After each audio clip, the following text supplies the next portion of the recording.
ओम शांति। 19 मई 2025 बाबा के महावाक्य। मीठे बच्चे, श्रीमत ही तुमको श्रेष्ठ बनाने वाली है, इसलिए श्रीमत को भूलो मत। अपनी मत को छोड़ एक बाप की मत पर चलो। प्रश्न: पुण्य आत्मा बनने की युक्ति क्या है? उत्तर: पुण्य आत्मा बनना है तो सच्चे दिल से, प्यार से एक बाप को याद करो। दूसरा, कर्मेंद्रियों से कोई भी विकर्म न करो। सबको रास्ता बताओ। अपनी दिल से पूछो, यह पुण्य हम कितना करते हैं? अपनी चेकिंग करो। ऐसा कोई कर्म न हो जिसकी 100 गुना सजा खानी पड़े, तो चेकिंग करने से पुण्य आत्मा बन जाएंगे। ओम शांति। रूहानी बाप बैठ बच्चों को समझाते हैं। यह तो बच्चों को मालूम है कि अभी हम शिव बाबा की मत पर चल रहे हैं। उनकी है ऊंच ते ऊंच मत। दुनिया यह नहीं जानती कि ऊंच ते ऊंच शिव बाबा कैसे बच्चों को श्रेष्ठ बनाने के लिए श्रेष्ठ मत देते हैं। इस रावण राज्य में कोई भी मनुष्य मात्र मनुष्य को श्रेष्ठ मत दे नहीं सकते। तुम अभी ईश्वरीय मत वाले बनते हो। इस समय तुम बच्चों को पतित से पावन बनने के लिए ईश्वरीय मत मिल रही है। अभी तुमको पता पड़ा है, हम तो विश्व के मालिक थे। यह ब्रह्मा जो मालिक था, उनको भी पता नहीं था। विश्व के मालिक फिर एकदम पतित बन जाते हैं। यह खेल बहुत अच्छी रीति बुद्धि से समझने का है। राइट रॉन्ग क्या है, इसमें है बुद्धि की लड़ाई। सारी दुनिया है रॉन्ग, एक बाप ही है राइट, सच बोलने वाला। वह तुमको सचखंड का मालिक बनाते हैं, तो उनकी मत लेनी चाहिए। अपनी मत पर चलने से धोखा खाएंगे, परंतु वह है गुप्त, है भी निराकार। बहुत बच्चे गफलत करते हैं, समझते हैं यह तो दादा की मत है। माया श्रेष्ठ मत लेने नहीं देती है। श्रीमत पर चलना चाहिए ना। बाबा आप जो कहेंगे वह हम मानेंगे जरूर, परंतु कई मानते नहीं है। नंबरवार पुरुषार्थ अनुसार मत पर चलते हैं, बाकी तो अपनी मत चला लेते हैं। बाबा आए हैं श्रेष्ठ मत देने। ऐसे बाप को घड़ी घड़ी भूल जाते हैं। माया मत लेने नहीं देती। श्रीमत तो बहुत सहज है ना। दुनिया में कोई को यह समझ नहीं कि हम तमो प्रधान हैं। मेरी मत तो मशहूर है, श्रीमत भगवत गीता। भगवान अभी कहते हैं, मैं 5000 वर्ष बाद आता हूँ। आकर भारत को श्रीमत दे श्रेष्ठ ते श्रेष्ठ बनाता हूँ। बाप तो सावधान करते हैं, बच्चे श्रीमत पर नहीं चलते। बाप रोज रोज समझाते रहते हैं, बच्चों श्रीमत पर चलना भूलो मत। इन ब्रह्मा की तो बात ही नहीं, उनकी बात समझो। वही इन द्वारा मत देते हैं, वही समझाते हैं। खान पान खाते नहीं, कहते हैं मैं अभोक्ता हूँ। तुम बच्चों को श्रीमत देता हूँ। नंबर 1 मत देते हैं, मुझे याद करो। कोई भी विक्रम नहीं करो। अपने दिल से पूछो कितना पाप किया है। यह तो जानते हो सबका पापों का घड़ा भरा हुआ है। इस समय सभी रॉन्ग रास्ते पर हैं। तुम्हें अभी बाप द्वारा राइट रास्ता मिला है। तुम्हारी बुद्धि में सारा ज्ञान है। गीता में जो ज्ञान होना चाहिए वह है नहीं। वह कोई बाप की बनाई हुई नहीं है। यह भी भक्ति मार्ग में नोंद है। कहते भी हैं भगवान आकर भक्ति का फल देंगे। बच्चों को समझाया है ज्ञान से सद्गति। सद्गति भी सबकी होती है, दुर्गति भी सबकी होती है। यह तो दुनिया ही तमो प्रधान है, सतो प्रधान कोई है नहीं। पुनर्जन्म लेते लेते अब पिछाड़ी आकर हुई है। अब मौत सबके सिर पर खड़ा है। भारत की ही बात है। गीता भी है देवी देवता धर्म का शास्त्र। तो तुम्हें दूसरे कोई धर्म में जाने से क्या फायदा। हर एक अपनी अपनी कुरान बाइबल आदि ही पढ़ते हैं, अपने धर्म को जानते हैं। एक भारतवासी ही अन्य सब धर्मों में चले जाते हैं और सब अपने अपने धर्म में पक्के हैं। हर एक धर्म वाले की शक्ल आदि अलग है। बाप स्मृति दिलाते हैं बच्चे तुम अपने देवी देवता धर्म को भूल गए हो।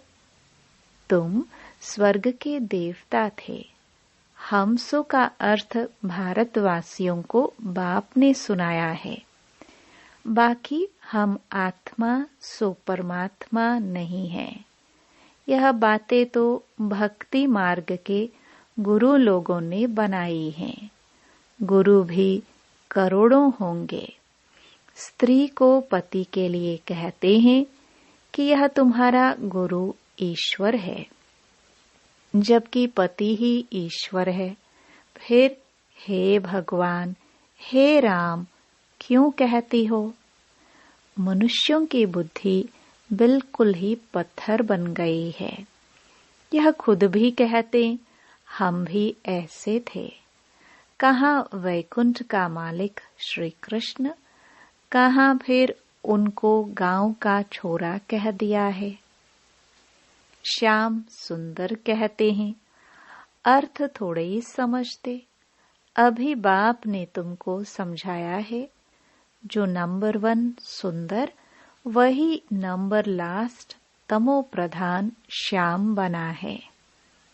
तुम समझते हो हम सुंदर थे, फिर श्याम बने हैं।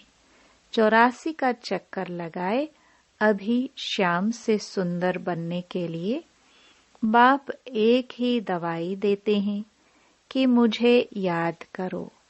तुम्हारी आत्मा पतित से पावन बन जाएगी। तुम्हारे जन्म जन्मांतर के पाप नाश हो जाएंगे। तुम जानते हो जब से रावण आया है तुम गिरते गिरते पाप आत्मा बने हो। यह है ही पाप आत्माओं की दुनिया। एक भी सुंदर नहीं। बाप बिगर सुंदर कोई बना ना सके। तुम आए हो स्वर्गवासी सुंदर बनने।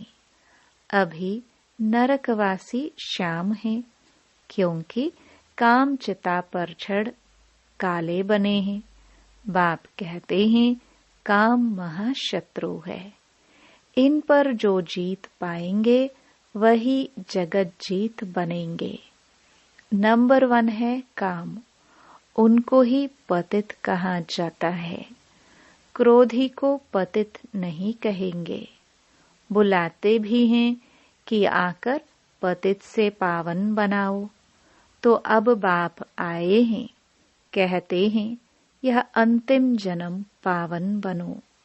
जैसे रात के बाद दिन, दिन के बाद रात होती है, वैसे संगम युग के बाद फिर सतयुग आना है, चक्र फिरना है। बाकी और कोई आकाश में अथवा पाताल में दुनिया नहीं है। सृष्टि तो यही है। सतयुग त्रेता यहाँ ही है। झाड़ भी एक ही है और कोई हो नहीं सकता। यह सब गपोड़े हैं जो कहते हैं अनेक दुनियाएं हैं। बाप कहते हैं यह सब है भक्ति मार्ग की बातें। अब बाप सत्य बात सुनाते हैं। अब अपने अंदर देखो, हम कहाँ तक श्रीमत पर चल सतो प्रधान अर्थात पुण्य आत्मा बन रहे हैं। सतो प्रधान को पुण्य आत्मा, तमो प्रधान को पाप आत्मा कहा जाता है। विकार में जाना पाप है। बाप कहते हैं अब पवित्र बनो। मेरे बने हो तो मेरी श्रीमत पर चलना है। मुख्य बात है कोई पाप नहीं करो। नंबर 1 पाप है विकार में जाना। फिर और भी पाप बहुत होते हैं। चोरी चकारी ठगी आदि बहुत करते हैं। फिर बहुतों को गवर्नमेंट पकड़ती भी है। अब बाप बच्चों को कहते हैं तुम अपने दिल से पूछो, हम कोई पाप तो नहीं करते हैं। ऐसे मत समझो हमने चोरी की व रिश्वत खाई तो यह बाबा तो जानी जाननहार है, सब जानते हैं। नहीं, जानी जाननहार का अर्थ कोई यह नहीं है। अच्छा, कोई ने चोरी की, बाप जानेंगे फिर क्या? जो चोरी की उसका दंड 100 गुना हो ही जाएगा। बहुत बहुत सजा खाएंगे, पद भी भ्रष्ट हो जाएगा। बाप समझाते हैं ऐसे अगर काम करेंगे तो दंड भोगना पड़ेगा। कोई ईश्वर का बच्चा बनकर फिर चोरी करता, शिव बाबा जिससे इतना वर्षा मिलता है उनके भंडारे से चोरी करता, यह तो बहुत बड़ा पाप है। कोई कोई में चोरी की आदत होती है, उनको जेल बर्ड कहा जाता है। यह है ईश्वर का घर। सब कुछ ईश्वर का है ना। ईश्वर के घर में आते हैं बाप से वर्षा लेने, परंतु कोई कोई की आदत हो जाती है, उसकी सजा 100 गुना बन जाती है। सजाएं भी बहुत मिलेंगी और फिर जन्म बाय जन्म डर्टी घर में जाए जन्म लेंगे तो अपना ही नुकसान किया ना। ऐसे बहुत हैं जो याद में बिल्कुल नहीं रहते, सुनते कुछ नहीं, बुद्धि में चोरी आदि के ही ख्यालात चलते रहते हैं। ऐसे बहुत सत्संग में जाते हैं, चप्पल चोरी कर लेते, उनका धंधा ही यह रहता है। जहाँ सत्संग होता वहाँ जाकर चप्पल चोरी कर आएंगे। दुनिया बिल्कुल ही डर्टी है। यह है ईश्वर का घर। चोरी की आदत तो बहुत खराब है। कहा जाता है कख का चोर 100 लख का चोर। अपने अंदर से पूछना चाहिए हम कितना पुण्य आत्मा बने हैं, कितना बाप को याद करते हैं, कितना हम स्वदर्शन चक्रधारी बनते हैं, कितना समय ईश्वरीय सर्विस में रहते हैं, कितने पाप कटते जा रहे हैं। अपना पोतामेल रोज देखो, कितना पुण्य किया, कितना योग में रहा, कितने को रास्ता बताया। धंधा आदि तो भल करो, तुम कर्म योगी हो, कर्म तो भल करो। बाबा यह बैजेस बनाते रहते हैं। अच्छे अच्छे लोगों को इस पर समझाओ। इस महाभारत लड़ाई द्वारा ही स्वर्ग के गेट्स खुल रहे हैं। श्री कृष्ण के चित्र में नीचे लिखत बड़ी फर्स्ट क्लास है, परंतु बच्चे अभी इतना विशाल बुद्धि नहीं हुई है। थोड़ी ही धन मिलता है तो नाचने लग पड़ते हैं। कोई को जास्ती धन होता है तो समझते हैं हमारे जैसा कोई नहीं होगा। जिन बच्चों को बाप की परवाह नहीं, उन्हें बाप जो इतना अविनाशी ज्ञान रत्नों का खजाना देते हैं, उसकी भी कदर नहीं रहती है। बाबा एक बात कहेगा, वह दूसरी बात कर लेते। परवाह न होने के कारण बहुत पाप करते रहते हैं। श्रीमत पर चलते नहीं, फिर गिर पड़ते हैं। बाप कहेंगे यह भी ड्रामा, उनकी तकदीर में नहीं है। बाबा तो जानते हैं ना, बहुत पाप करते हैं। अगर निश्चय हो कि बाप हमको पढ़ाते हैं तो खुशी रहनी चाहिए। तुम जानते हो हम भविष्य नई दुनिया में प्रिंस प्रिंसेस बनेंगे, तो कितनी खुशी रहनी चाहिए। परंतु बच्चे तो अभी तक भी मुरझाते रहते हैं। वह अवस्था ठहरती नहीं है। बाबा ने समझाया है, विनाश के लिए रिहर्सल भी होगी, कैलामिटीज भी होंगी, भारत को कमजोर करते जाएंगे। बाप खुद कहते हैं ये सब होना ही है, नहीं तो विनाश कैसे होगा। बर्फ की बरसात पड़ेगी, फिर खेती आदि का क्या हाल होगा। लाखों मरते रहते हैं, कोई बतलाते थोड़े हैं।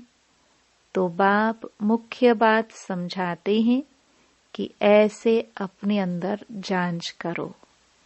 मैं कितना बाप को याद करता हूँ।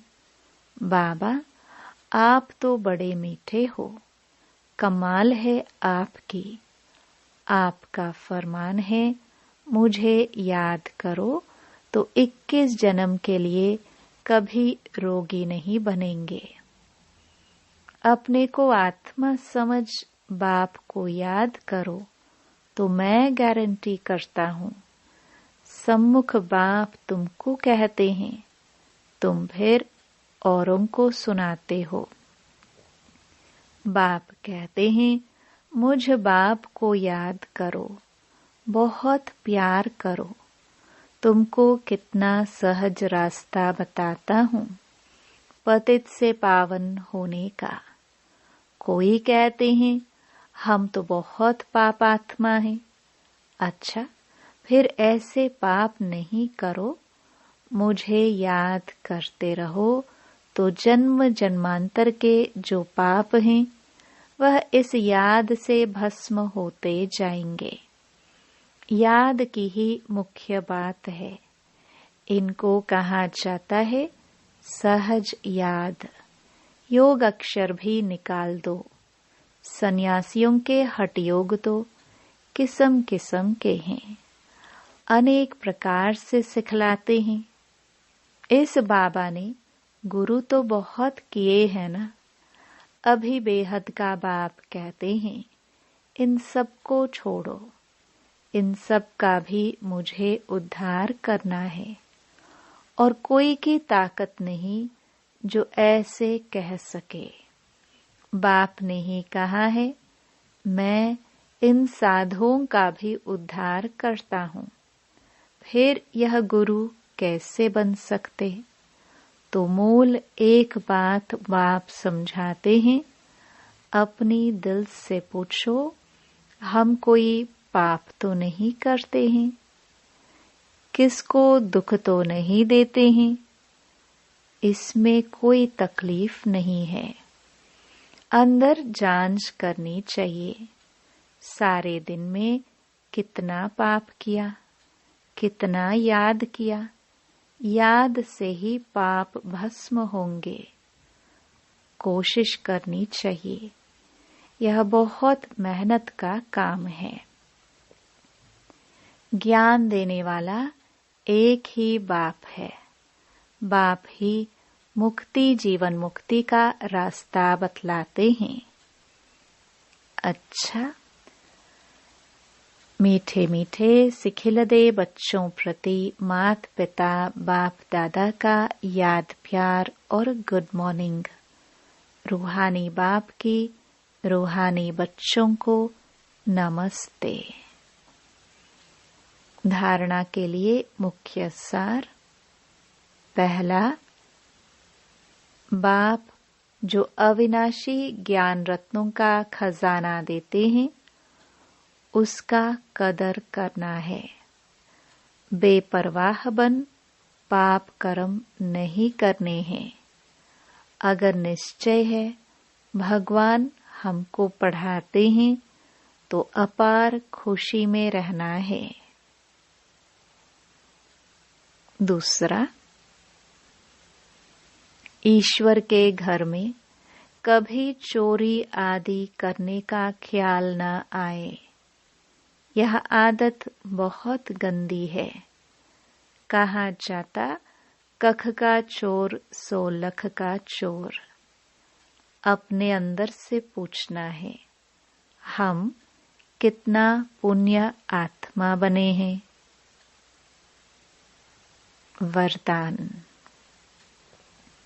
निर्बल, दिल शिकस्त, असमर्थ आत्मा को एक्स्ट्रा बल देने वाले रूहानी रहमदिल भव। जो रूहानी रहमदिल बच्चे हैं, वह महादानी बन बिल्कुल होपलेस केस में होप पैदा कर देते हैं। निर्बल को बलवान बना देते हैं। दान सदा गरीब को, बेसहारे को दिया जाता है। तो जो निर्बल, दिल शिकस्त, असमर्थ प्रजा क्वालिटी की आत्माएं हैं, उनके प्रति रूहानी रहमदिल बन महादानी बनो। आपस में एक दूसरे के प्रति महादानी नहीं, वह तो सहयोगी साथी हो, भाई भाई हो, हम शरीक पुरुषार्थी हो। सहयोग दो, दान नहीं। स्लोगन। सदा एक बाप के श्रेष्ठ संग में रहो तो और किसी के संग का रंग प्रभाव नहीं डाल सकता। अव्यक्त इशारे। रूहानी रॉयल्टी और प्योरिटी की पर्सनालिटी धारण करो। प्योरिटी के साथ साथ चेहरे और चलन में रूहानियत की पर्सनालिटी को धारण कर इस ऊंची पर्सनालिटी के रूहानी नशे में रहो। अपनी रूहानी पर्सनालिटी को स्मृति में रख सदा प्रसन्न चित्त रहो तो सब प्रश्न समाप्त हो जाएंगे। अशांत और परेशान आत्माएं आपकी प्रसन्नता की नजर से प्रसन्न हो जाएंगी। ओम शांति।